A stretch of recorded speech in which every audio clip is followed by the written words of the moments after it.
Kata orang tua, sebelum mengawali sesuatu hendaknya mengucapkan Bismillah. Ucapan sakral yang membuat hubungan tali manusia dengan Tuhan tidak putus dan selalu dipelihara dalam perjalanan menyimak kisah ini. Penulis berpesan, semoga kisah ini bisa dijadikan pembelajaran yang baik untuk kita semua, agar ketika berbicara selalu menjaga sopan santun dan tata krama setiap bertemu dengan orang baru. Nama dan tempat sengaja dirahasiakan supaya mereka yang kita bicarakan tidak terganggu dan tidak mengganggu kita. Ini tentang anak sekolah tingkat SMA. Tokoh utamanya adalah Alisa, gadis berusia 17 tahun yang harus menjalani hidupnya di dalam dunia misofonia. Misofonia adalah keadaan di mana seseorang tidak suka dengan keributan. Mereka lebih suka berada di tempat-tempat yang gelap, sunyi, tenang, namun tidak berakhir ke alam gaib seperti yang dirasakan oleh Alisa. Alisa lahir tanggal 2 bulan 2 tahun 1992. Ada yang seumuran sekarang? Di mana pada saat itu terjadi peristiwa yang tidak normal di desa tempat ia dilahirkan. Heksen, desa tempat orang tua Alisa tinggal yang berada di tengah hutan belantara, daerah yang terpencil dan hanya ditempati oleh 25 kepala keluarga. Jauh dari kota, membuat adat dan budaya di desa ini masih kental dengan leluhur nenek moyang. Salah satu yang paling aneh adalah sihir atau orang bilang santet. Setiap keluarga di desa ini memiliki adat untuk melakukan ritual menyembelih gadis perawan pada malam Senin demi mendapatkan kekuatan sihir dari para leluhur. Ritual paling kejam dan terdengar sangat kuno, hanya mendapatkan kekuatan magis. Mereka mengorbankan manusia yang tidak tahu apa-apa. Dan sebelum masuk ke selengkapnya, saya mengucapkan salam untuk teman-teman semua. Assalamualaikum.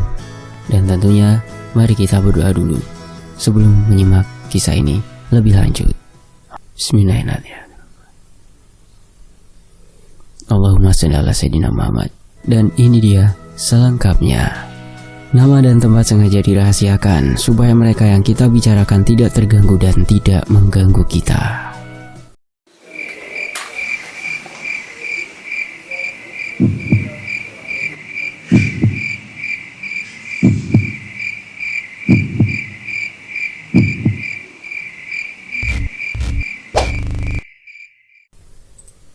Tepat pada malam Senin, tanggal 2 bulan 2 tahun 1992, Ayu Rono merasakan sakit di bagian perut buncitnya. Kehamilannya masih berjalan 6 bulan. Mustahil ia melahirkan pada saat itu. Bermula ketika ia mendengar suara dentuman keras di bagian dapur. Ayu Rono akhirnya bangun dari tempat tidurnya. "Mas Joyo, ada apa?" tanyanya. Ia pikir mungkin Joyo suaminya yang sedang melakukan sesuatu, namun tidak ada jawaban. Selain kesunyian dan kegelapan, lampu pada waktu itu terbilang minim. Mereka hanya menggunakan lampu petromak, mengingat mereka tinggal di sebuah desa terpencil di tengah hutan. Belum banyak pihak pemerintah merambah tempat itu. Terpaksa Ayu Rono mendudukkan dirinya di tepi ranjang yang terbuat dari bahan kayu jati dan papan dengan dialasi oleh selembar kain putih. Sambil matanya menelisik jauh ke arah dapur, sesekali Ayu Rono mengusap perutnya yang kian membesar 6 bulan ini. Dapur berada di samping kamar tidur. Dari tempat Ayu Rono duduk, ia bisa melihat dapur telah diisi oleh beberapa orang. Jelas terlihat dari bayangan mereka yang berseliweran karena dipantuli oleh cahaya rembulan pada malam itu. "Ada tamu ya, Mas?" tanya Ayu Rono, lagi-lagi tidak mendapat jawaban selain kesunyian. Lantas, Ayu Rono mengernyit bingung. Kenapa Mas Joyo tidak menyahut ketika ditanya? Batinnya khawatir. Ia pun akhirnya berdiri, berusaha mendekati area dapur yang berada sekitar 2 meter di depannya. Brak! Ayu Rono setengah mati kaget saat mendapati jendela di sisi kiri kanan kamar tiba-tiba terbuka oleh angin deras yang berusaha menerobos masuk. Kain penutup jendela mengibas kencang, membebaskan angin, menaikkan was-was di dada Ayurono. Kamar yang tadi hanya diterangi temaram lampu petromak semakin terang ketika cahaya bulan menelusup masuk di sela-sela jendela kamar. Ayurono terperangah sedikit takut. Namun ia memberanikan diri untuk mendekati jendela dan melupakan kejadian di dapur. "Jangan mendekat," sayup-sayup terdengar di telinganya bersamaan angin semilir yang lewat. Bulu kuduk Ayurono merinding. Ia melihat segala sisi kamar, namun suara bisikan itu tidak menampakkan wujud. "Di luar ada yang Uton. Dia mau mengambil janinmu." Suara bisikan dari nenek yang rentah dan rapuh itu berhasil membuat jantung Ayurono semakin berdebar kencang. "Kau lupa malam ini malam apa?" ujarnya di akhir dengan kekahan pelan seolah mengejek. Ayurono memegang perutnya yang menegang. Ia berusaha tenang, namun bisikan-bisikan itu berhasil membuat seluruh atensinya begitu khawatir.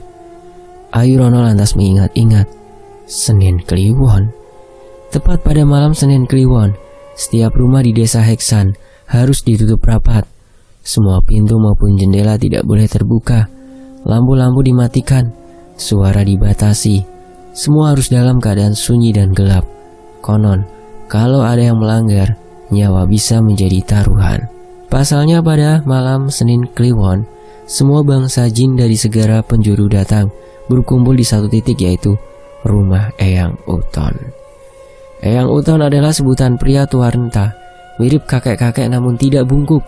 Ia adalah bangsawan Jawa yang dikucilkan oleh keluarganya. Eyang Uton jugalah yang pertama kali bekerja sama dengan para jin dan iblis. Bermula ketika desa diserang oleh malapetaka penyakit menular.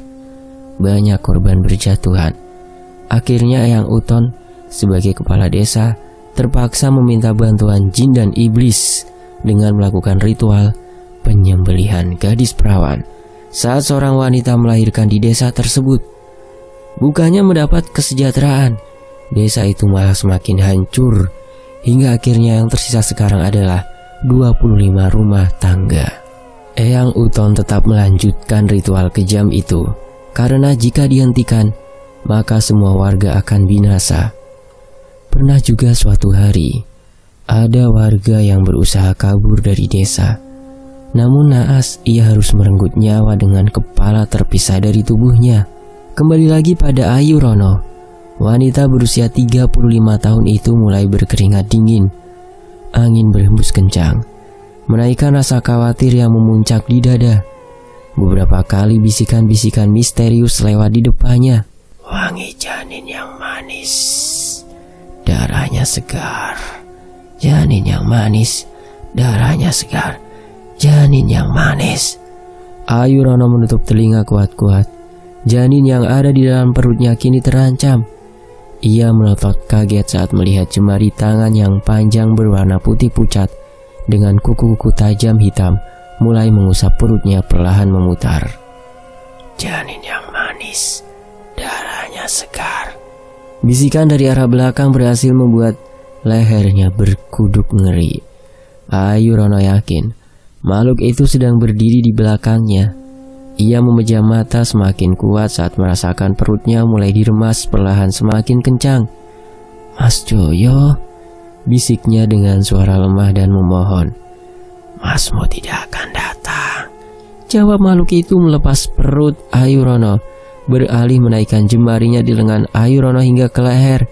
Ia memainkan kuku tajamnya, bersiap-siap mencekek leher Ayurono. "Nyai Tiang!" teriak bariton pria dari arah luar. Joyo masuk dengan keadaan berantakan. Wajahnya pucat. Belati di tangannya terlihat mengucurkan darah. Entah apa yang terjadi pada suaminya. Ayurono semakin khawatir dan bingung ketika suaminya meneriakkan nama Nyai Tiang. "Anakku disembelih oleh Joyo, Ayu." Dirinya lemah seolah menyimpan kesedihan yang mendalam. Ayurono kaget. Ia melirik suaminya yang sudah berdiri di depannya. Ia mengamati pakaian yang dikenakan oleh pria itu. Benar saja, Joyo memakai pakaian ritual lengkap dengan belati hitam dan tajam yang ia pegang. "Lepaskan, Tieng!" Kini suara dari sisi jendela berhasil menarik atensi Ayurono. suara Eyang Uton. Dia berdiri di sana dengan beberapa makhluk yang memenuhi jendela. Dari mulai yang tidak punya kepala, mukanya rusak, hingga ada yang merangkak dengan mata melotot keluar. Ayu Rono tidak bisa menelan ludahnya ketika melihat makhluk berbulu, tinggi besar, mata melotot merah.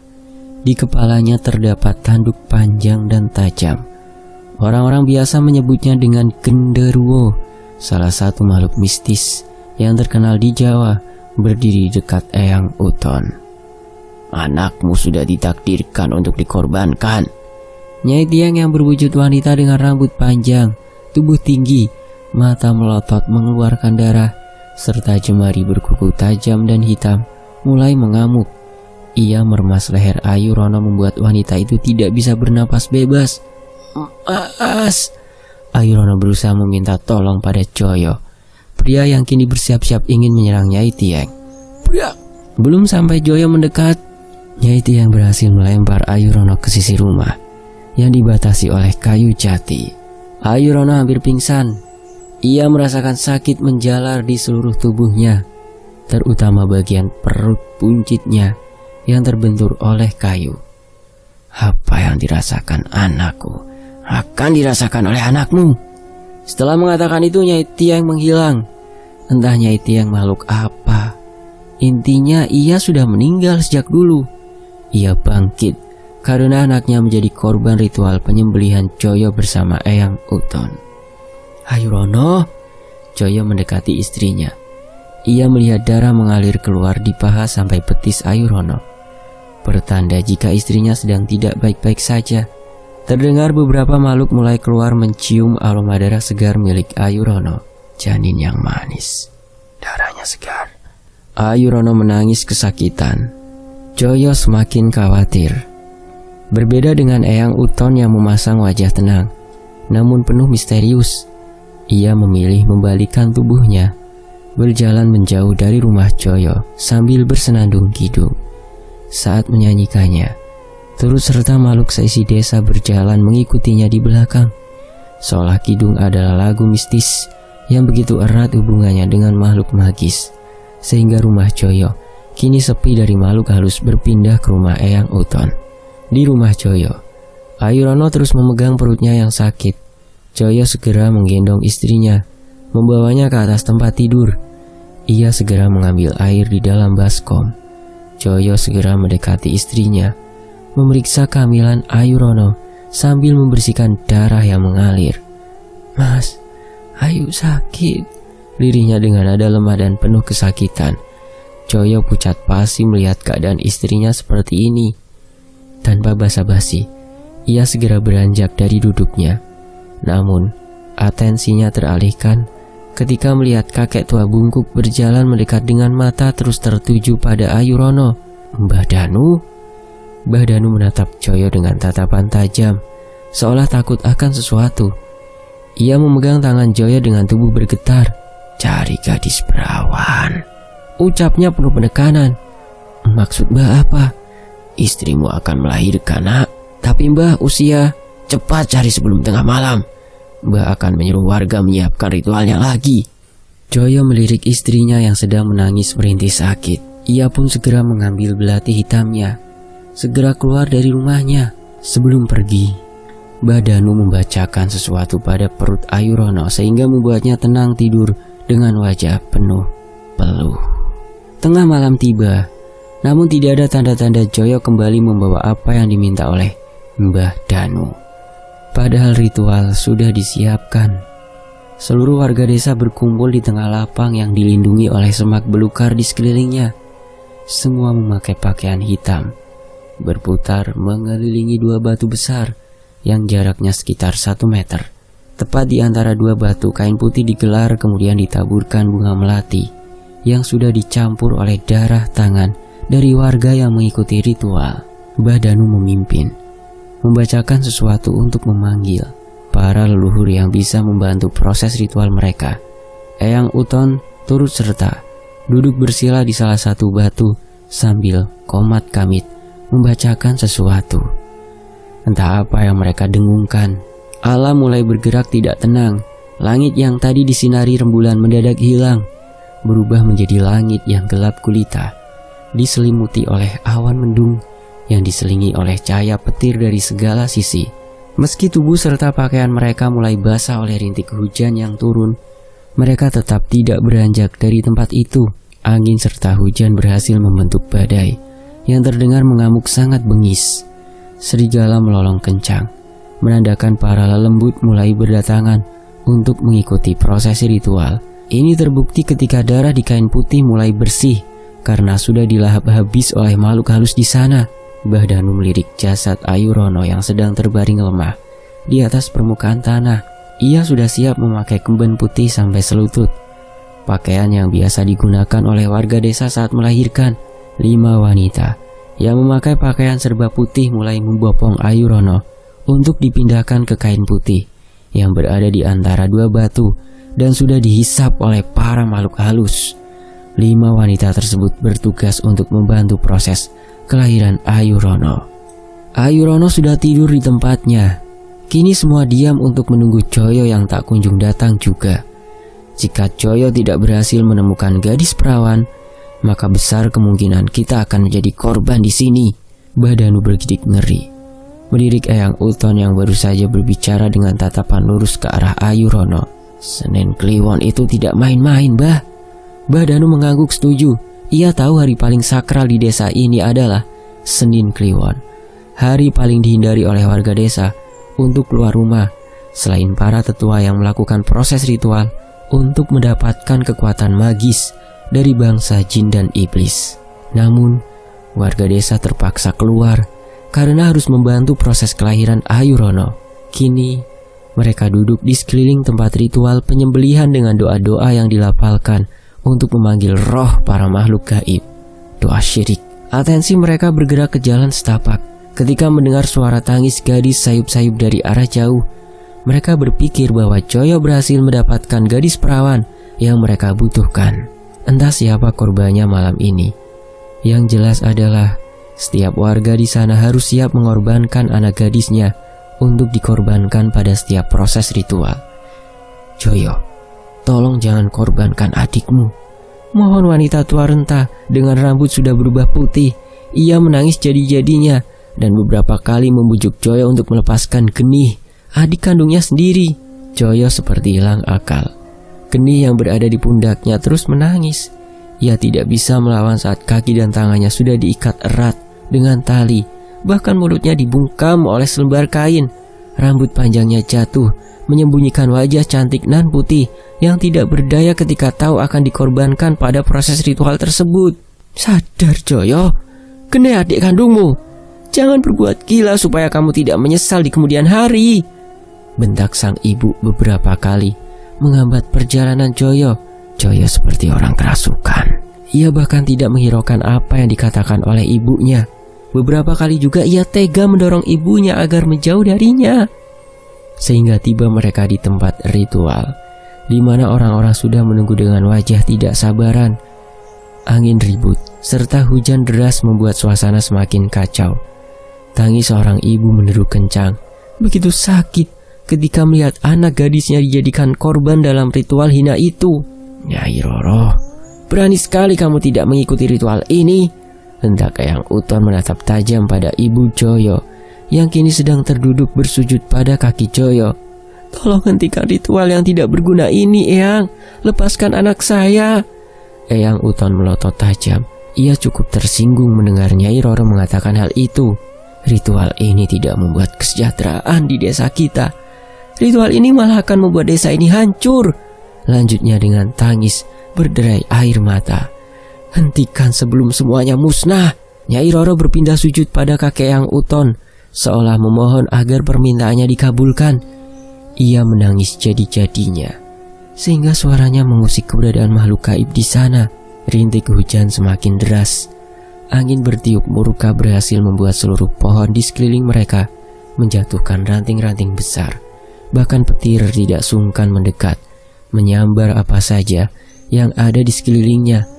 Anehnya tidak ada warga desa yang berani beranjak dari tempat itu. Suara mereka malah terdengar semakin keras, menyatukan kekuatan untuk memanggil para roh dan makhluk halus. Demi sang penguasa di atas langit dan di bawah bumi, bergabunglah bersama kami. Darah segar menanti, darah paling segar di muka bumi. Kami tunduk dan berserah diri. Begitulah isi perjanjiannya. Tangis Nyai Roro semakin histeris. Ia mulai mengamuk seperti orang yang kesetanan. Tangannya terus memaksa Joyo untuk melepaskan Geni sang putri. Jangan korbankan putriku, Joyo. Nyai Roro, sadarlah. Dulu kau melahirkan Joyo dan Geni juga hasil dari pengorbanan warga lain. Sudah menjadi adat desa ini untuk rela mengorbankan anak perempuan mereka yang masih perawan. Eyang Uton menjelaskan dengan nada sinis beraut wajah murka. Sebagai kepala desa, ia harus tegas dengan peraturan yang mereka sepakati dulu. Bahwasanya jika mereka melahirkan anak perempuan, maka mereka harus bersedia mengorbankannya suatu hari. Itulah mengapa warga desa berlomba-lomba menggunakan segala cara supaya mereka melahirkan anak laki-laki. Salah satunya ini, mereka takut tidak bisa menjalankan syarat itu seperti yang dilakukan oleh Nyai Roro. Tidak, hentikan itu, Joyo, teriak Nyai Roro ketika melihat anak gadisnya mulai dibaluti tanah merah di sekujur tubuhnya. Konon, tanah merah dipercaya oleh warga desa sebagai wejangan dalam memanggil roh. Roh kematian. Roh kematian adalah sosok makhluk yang dipercaya dapat mengambil nyawa untuk digantikan dengan nyawa yang lebih suci, yaitu bayi yang baru saja lahir. Seperti proses reinkarnasi. Namun ini hanya tipu belaka iblis yang berusaha mengambil alih dimensi manusia. Mereka hanya dipermainkan oleh syarat-syarat yang tidak logis. Proses ritual kembali berjalan. Tangisan Nyai Roro tak kalah menyayat hati.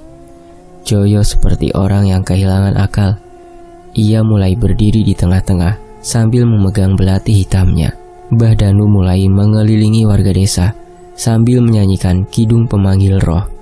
Sesekali ia memercikkan darah sapi betina di rambut mereka. Katanya, darah sapi betina dapat menghasilkan wangi yang cukup kuat oleh para makhluk gaib. Tendang Nyai, roh Geni akan berpindah ke janin Ayu Rono. Ini hanya proses pertukaran raga. Pembohong besar, kau sudah berdosa banyak pada warga Eyang. Kau harus menerima balasan apa yang kau sudah perbuat.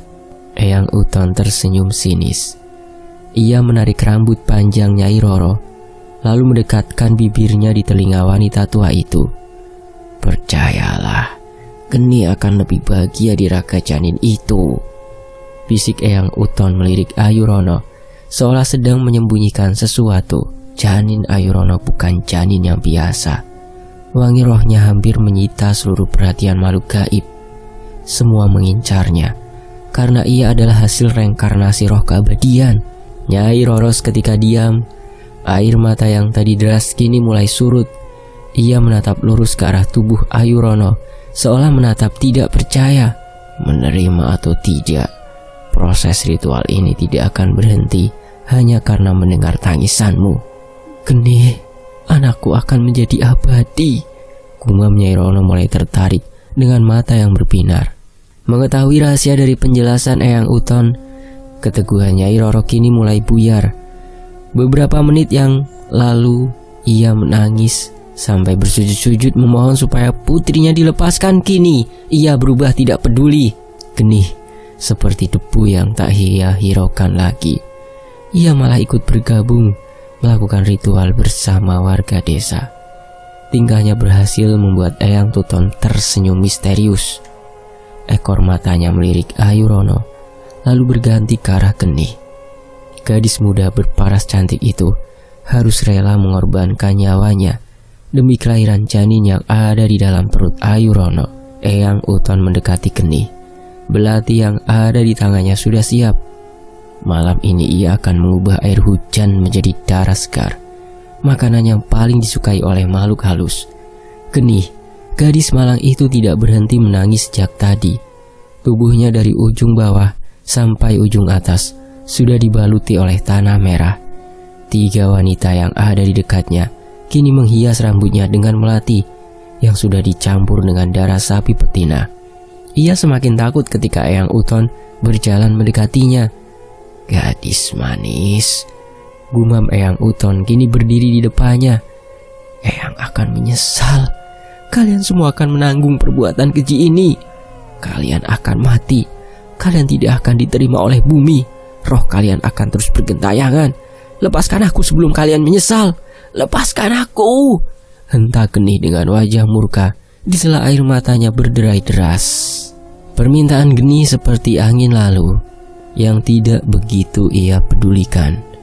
Eyang Uton mulai berdoa, membaca mantra, lalu meniupkannya di seluruh kepala Geni. "Kematianku akan membuat desa ini lenyap. Hentikan sebelum kalian merasakan akibatnya," teriak Geni terus berontak. Eyang Uton mulai menyentuh rambut panjang Geni. Dengan satu hentakan belati, ia berhasil memotong rambut panjang legam itu. Ia berjalan mendekati batu tempat ritual diadakan. Ia menaruhnya di batu sebelah kanan, di mana sesajen sudah siap di sana. Darah yang segar, darah yang paling segar di muka bumi. Warga desa terus berkumandang, mengangkat tangan untuk menuju roh yang mereka agungkan. Joyo yang berada di tengah-tengah mulai membaca doa-doa yang sudah diajarkan oleh Eyang Uton saat ritual berlangsung. Semakin keras suara mereka, semakin besar badai datang. Terdengar angin mengaum. Tanda ritual satu persatu mulai berhasil. Geni mulai diangkat oleh 5 pria suci yang sudah meminum darah sapi betina. Ia mulai dibawa mengelilingi warga desa untuk didoakan secara bersama-sama. Gadis manis milik penguasa, suci untuk dikorbankan, suci untuk direinkarnasikan. 3 kali berputar Geni kemudian dibawa ke tengah-tengah warga. Ia didudukan di depan Joyo. Gadis itu mulai linglung seperti sedang dirasuki oleh sesuatu. Joyo melirik Geni dengan perasaan campur aduk. Ada perasaan tidak tega saat melihat adik kandungnya harus merasakan proses ritual ini. Ia pun cepat-cepat menghilangkan perasaannya, lalu mengangkat belati itu, siap-siap untuk melanjutkan proses ritual selanjutnya. Ser. Darah mengucur sangat deras. Belati itu berhasil menggoreskan permukaan kulit, sehingga menghasilkan luka yang menganga.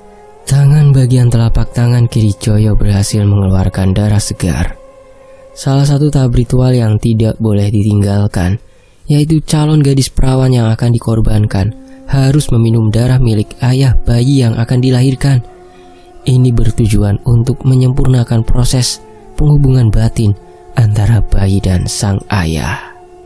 Kini kepala Geni menengadah ke atas. Mulutnya dipaksa terbuka oleh 5 pria suci itu. Ia memejamkan mata saat satu tetes demi tetes darah Joyo mulai mengalir di tenggorokannya. Dar! Hujan bersamaan petir semakin ribut.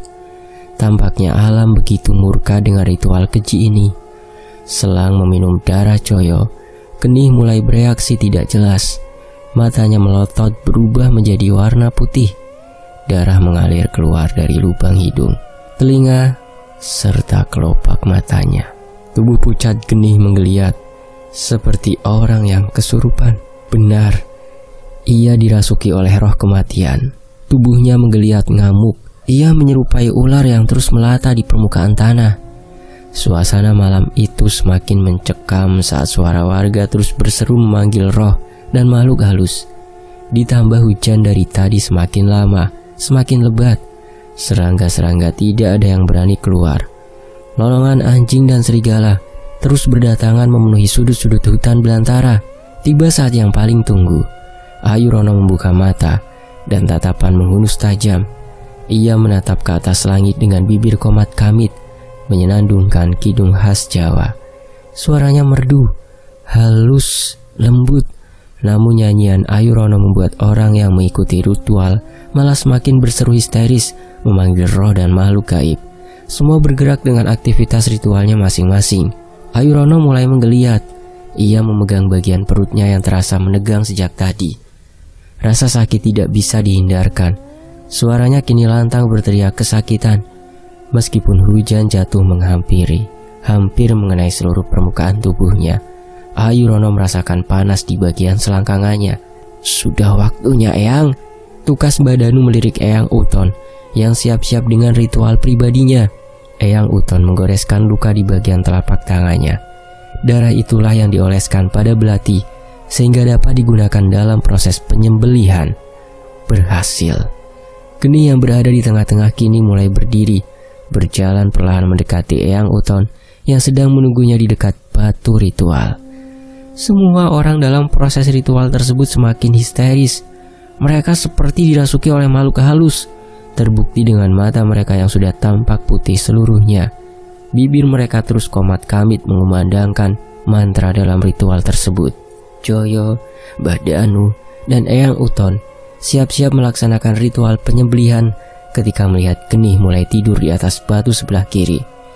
Ayu Rono yang berada di tengah-tengah antara dua batu terus berteriak kesakitan. Suara mereka semakin keras ketika Eyang Uton mulai mengarahkan belati itu di leher Geni. Geni tidak bisa menolak. Roh gadis itu sudah menghilang sejak dirasuki oleh roh kematian. Ia bahkan terus memandangkan kidung sedih saat belati tajam itu mulai menggoreskan luka di bagian tengah-tengah lehernya. Eyang Uton seperti pria hilang akal dan kejam. Ia mulai menggorok, menyembelih leher Geni seperti sapi yang dikorbankan. Darah segar tercium bau anyir mulai memenuhi rongga hidung. Roh kematiannya bersemayam di dalam tubuh Geni sudah menghilang. Kepala Geni sudah terpisah dari tubuhnya. Darah di lehernya terus mengalir, ditaruh di wadah kecil seperti kendi. Bersamaan dengan itu, Ayu Rono merasakan perutnya mulai ditarik ke bawah isi perutnya, seolah dipaksa untuk dikeluarkan. Ia bahkan tidak memerlukan tenaga untuk mengeluarkan janin yang ada di dalam perutnya. Hanya saja ia merasakan sakit luar biasa di bagian selangkangannya. Hawe, hawe. Tangis bayi itu lantang, membawa kabar gembira. Setelah dibersihkan bagian ari-arinya, Eyang Uton mulai mengambil alih bayi prematur itu. Ia tersenyum lebar, lalu mulai berjalan ke tengah-tengah warga desa yang sudah tidak sabar untuk melihat wajah bayi Ayu Rono.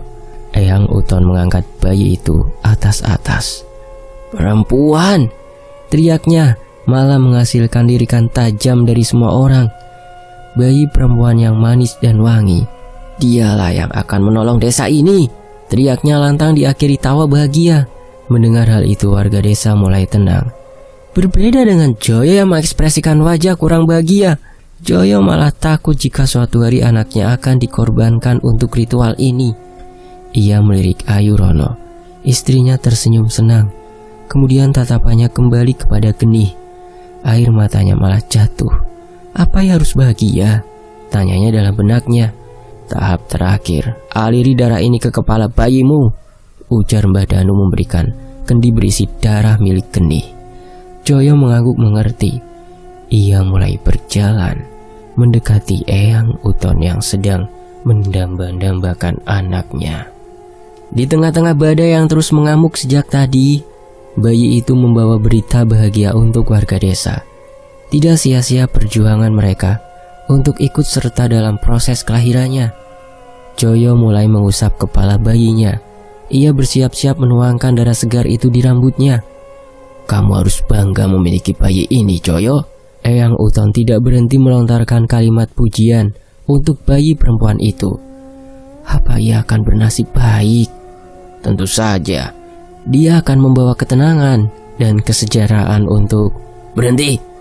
ujar Eyang Uton tiba-tiba berubah. Joyo semakin bingung ketika Eyang Uton melempar kendi itu sehingga jatuh di permukaan tanah. "Kenapa, Eyang?" "Hitam," ujarnya bergetar takut ketika melihat darah yang semula merah berubah menjadi hitam pekat di kepala bayi itu. "Darahnya menghitam, Joyo." Joyo melotot kaget. Begitupun semua orang yang mengikuti ritual ini. Tiba-tiba angin mulai berhembus kencang di segala sisi. Kilat datang memburu, hujan turun semakin lebat. Suasana haru dan bahagia mendadak berubah menjadi rasa takut luar biasa. "Bukan darah perawan, goblok!" Joyo melirik Geni yang terlentang tak bernyawa dengan tatapan tidak percaya. "Celaka, kita telah menodai ritual sakral ini. Penguasa tidak suka, kita semua akan binasa." "Ah, sakit!" teriak Ayu Rono histeris. Tiba-tiba melayang ditarik ke atas, lalu dijatuhkan. terhempas ke permukaan batu. Semua tercengang, termasuk Joyo yang begitu kaget melihatnya. Kepala Ayu Rono terbentur keras, tempurungnya retak, darah mulai bercucuran keluar. "Ayu Rono!" teriak Joyo histeris. Ia segera mendekat namun tidak sempat menyentuh Ayu Rono. Tubuh Joyo malah tumbang. Isi matanya perlahan memutih. Tangannya bergerak mencekik ke lehernya sendiri. Ia mengamuk kerasukan di tengah-tengah warga desa dengan mulut mengatakan sesuatu. "Mati! Kalian semua akan mati!" Semua orang yang mengikuti ritual mulai was-was ketakutan. Eyang Uton dan Mbah Danu sebagai kepala ritual tampak bertaut tegang. Angin kencang semakin memburu, menjatuhkan ranting disertai guntur yang menyambar brutal. "Jiwa kotor tidak akan selamat," gumam Joyo dengan suara serak dan bibir mengembang sinis. Ia berdiri, melirik semua warga desa satu persatu, lalu menaruh belati di depan lehernya. Ser! Tanpa ampun Joyo menebas kepalanya sendiri, sehingga darah hitam lega muncrat keluar dari lehernya. Kepala Joyo terpisah dari tubuhnya. Ia mati dalam keadaan mata melotot, lidah menjulur keluar, serta darah keluar dari seluruh lubang hidung, mata, telinga, dan mulutnya. Joyo sudah musnah dalam keadaan mengenaskan. Semua orang tercengang dengan jantung berdebar kencang. Tubuh mereka mulai bergetar takut. Ekor mata melirik kiri kanan tampak was-was jika sesuatu datang mencelakai mereka. Eyang, tolong!" teriak Mbah Danu histeris. Kini ditarik ke atas ranting pohon besar, dengan kepala diikat oleh kain putih, sehingga membuatnya tergantung di sana. Semakin ia teriak, semakin kencang kain itu mengikat lehernya, sehingga membuat wajahnya merah tidak bisa bernafas.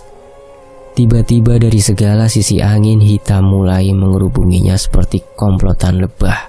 Terdengar Mbah Danu histeris kesakitan, dan detik berikutnya daging tubuh Mbah Danu menghilang, menyisakan tulang-tulangnya saja. Kini warga desa sudah tidak bisa tenang lagi. Mereka mulai kacau meninggalkan tempat ritual. Namun belum sempat melangkah pergi, mereka semua kerasukan, mengamuk di tempat, merangkak seperti ular sampai akhirnya ada yang memakan tangannya sendiri dengan buas, ada yang menelan belati hingga membuat lehernya berdarah, ada juga yang memukul kepalanya di batu hingga pecah. Mereka dirasuki oleh roh jahat yang membuat mereka mencelakai diri sendiri.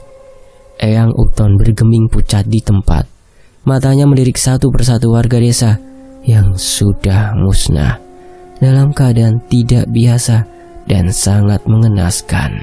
Bau anyir darah menyusup masuk ke rongga hidung. Kini tinggal menunggu gilirannya. Ia melihat ke segala arah saat merasakan ada sesuatu yang menatapnya samar-samar di semak-semak sekeliling tempat ritual.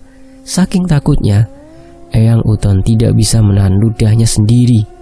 "Oe! Oe!" Tangis bayi itu tidak berhenti sejak tadi. Bulu kuduk Eyang Uton merinding.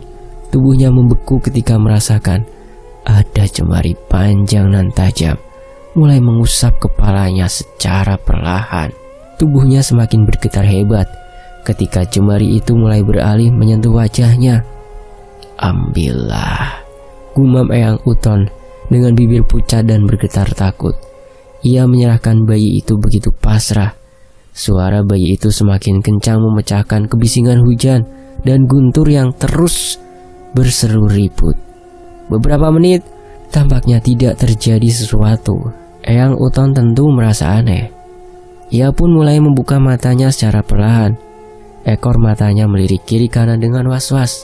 Sepi. Keadaan malah sangat lenggang. Hanya terdengar hujan dan guntur yang terus berseteru hebat. Apa karena bayi ini?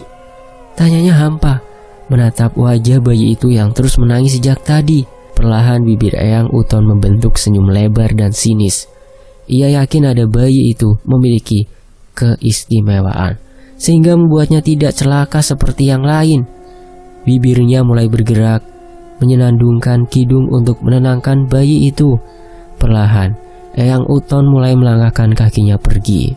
Ia pergi meninggalkan tempat ritual yang sudah merenggut nyawa semua warga dan orang tua si bayi. Kini yang tersisa hanyalah Eyang Uton dan bayi milik Joyo dan Ayu Rono. Bersambung di bagian berikutnya, kehidupan Alisa atau bayi yang dilahirkan oleh Coyo dan Ayurono, di mana Alisa pada umur 17 tahun, ia sudah mendapatkan kejadian-kejadian aneh di hidupnya dan terpaksa harus pindah ke kota. Lalu bagaimana kehidupan Eyang Utom setelah peristiwa itu? Nantikan kelanjutannya hanya di Fakta Sejarah. Saya pamit, wassalamualaikum warahmatullahi wabarakatuh. Terima kasih Sans @Retakboy, dan tentunya terima kasih untuk teman-teman yang sudah menyimak kisah ini di sini. Wassalamualaikum. Alhamdulillah, tetap di Fakta Sejarah.